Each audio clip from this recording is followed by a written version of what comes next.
Времето лети, лицата се сменят, но моментите в съзнанието ми не избледняват. Това е за отбора, за всичко през което минахме, елите склад. С Богом, но не и край. Затварям очи и виждам как всичко започна.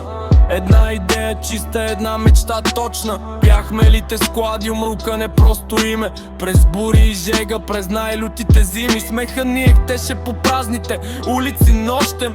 Мислехме, че света е наш и искахме още. Сега всеки поема по своя нов път и съдба, но в гърдите ми бие същата онази борба. С Богом, елите склад благодаря за всеки миг, за хубавите спомените са нашият вечен вик. Вдигам тост за братята, с които бях рамо до рамо. Историята ни е жива, не е просто стар кадър в рам. С Богом, елите склад ставаме верни на кода. Споменът за нас е символ на чест и свобода.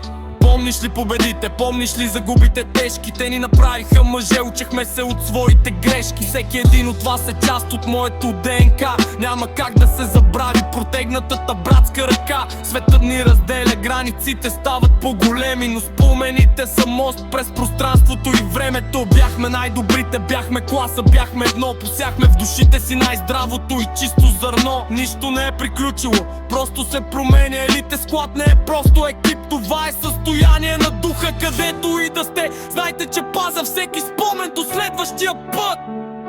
Респект.